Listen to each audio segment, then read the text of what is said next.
Hey everyone, Scott here to discuss Despicable Me, featuring the voices of Steve Carell, Jason Segel, Russell Brand, Kristen Wiig, Miranda Cosgrove, Will Arnett, Danny McBride, Jack McBrayer, and Julie Andrews, and directed by Chris Renaud and Pierre Coffin. Why am I doing Despicable Me? Well, there's only one reason for sure. There's a new movie coming.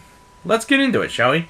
This is the first movie Illumination Studios produced in this world and introduced to the world.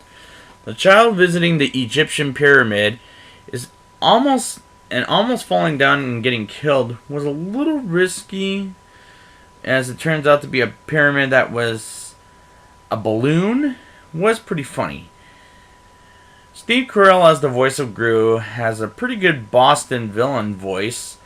Russell Brand as the voice of an old man named Dr. Nefario was a funny but a risky choice to voice an old man, because Russell Brand is a younger man than however old Dr. Nefario is.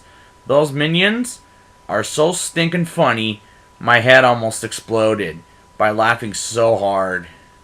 The animation in this movie is really clever, kind of like the first Shrek. Kristen Wiig as the voice of Miss Hattie, who runs an orphanage, is kind of a strange casting choice, because based on what we see in the next two movies, Wiig is going to voice a different character who is not Miss Hattie.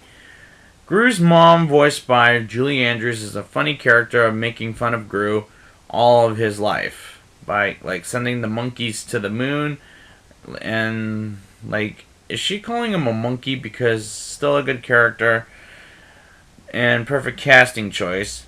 Vector, being voiced by Jason Segel, is a good first movie villain, and the son of a villain manager bank named Mr. Perkins. Or bank manager, what am I saying? Which we'll find out later in the film that they're father and son.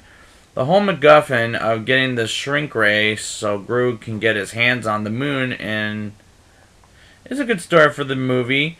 Gru also trying to adopt Margot, Edith, and Agnes so he can steal the shrink ray back from Vector, who stole it from him earlier in the film, is kind of funny. It's kind of a funny storyline, and it's still a good thing by the end of it, in a clever kind of way.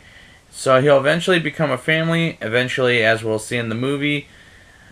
And the next movie and new movie, Margot has a shirt of a Dr. Seuss character called the Lorax, is clever, whereas they'll eventually make a the Lorax movie. Agnes is the funniest and adorable character in this whole movie.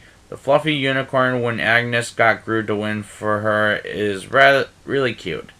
Now time for the rating. I'll give it a 8.1 out of 10. This is really cute. This is a really cute, funny, and very fun movie for the whole family. And I'll be back next time for Despicable Me 2. And until next time...